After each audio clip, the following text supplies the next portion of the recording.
जो लोग सपने की प्राइज की चाह रखते हैं वो ये वीडियो जरूर देखिए। सपने की प्राइज आएगा या नहीं, या आ सकता है या नहीं, इनके लिए तीन चीज पर डिपेंड करता है। अगर तीन चीज हो जाए तो ये हो सकता है, ये पॉसिबल है। हम आपको बताएंगे छोटे से वीडियो में। हम जानते हैं कि आप सब्सक्राइब नहीं किए तो सब्सक्राइब कर लीजिए और टेलीग्राम चैनल ज्वाइन कर लीजिए। एक सलाह, पाई, सिद्रा, डॉलर आप में से कोई भी सेल करना चाहते हैं तो डायरेक्टली मुझसे कांटेक्ट करके पाई, सिद्रा, डॉलर सेल करके आप अपना काम कर सकते हैं। डिस्क्रिप्शन में इसके लिए मोबाइल नंबर देके रखें। रूबी की केवाईसी के लिए आरबिल की आवश्यकता तो भी आप ले सकते हैं।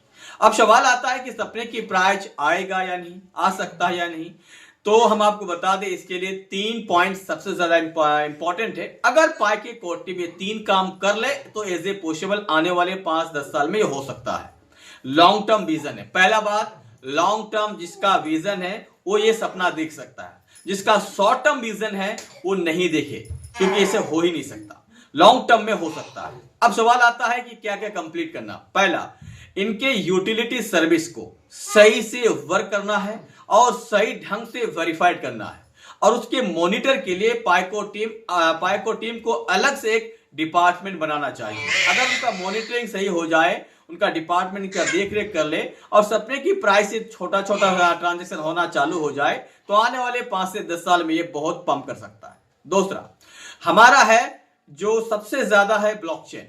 ब्लॉकचेन पर जब तक हमारे नए नए टोकन, नए नए कॉइन लिस्ट नहीं होगा, नहीं लॉन्च होगा, तब तक ये पॉसिबल नहीं है।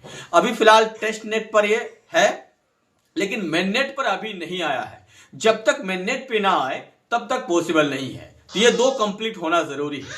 तीसरा आता है आप और हम और आप अगर सपने की प्राइस को एक्सेप्ट कर लें तो ये जल्दी हो सकता है। सबसे आसान तरीका यही है। अगर आप सपने की प्राइस के अलावा नहीं बेचे, सपने के प्राइस से आप खरीद बिक्री अगर ये होना चालू कर दें हम लोग, तो ऐसा हो सकता है। जो मुझे लगता है कि सुनने में आसान लगता है लेकिन होने में ये सबसे ज्यादा टफ है। बेचने के लिए तो सब रेडी होगा कि हम सपने की प्राइस से लेंगे, लेकिन खरीदने की बारी जब आएंगे वो नहीं खरीदेंगे। तो ये आसान भी है और दुनिया का सबसे ज्यादा टफ है। तो ये कंपनी को ही डिसीजन करना है कि हम लोग खरीद बिक्री कहां करें ताकि ये हो जाए। क्योंकि खरीद बिक्री अभी जो एक्सचेंज पे हो रहा है, पी2पी, यहां तो पॉसिबल नहीं है। कंपनी को सेल बाय का एक अलग प्लेटफॉर्म बनाना होगा। चाहे पाई एक्सचेंज हो जाए, पाई ट्रेड प्लेटफॉर्म हो जाए या पाई मल्टीपल वॉलेट हो जाए, जहां भी हो ऐसा होना चाहिए। पाई को टीम ही कर सकता है। आप और हम, मुझे नहीं लगता कर सकते हैं। चाहिए।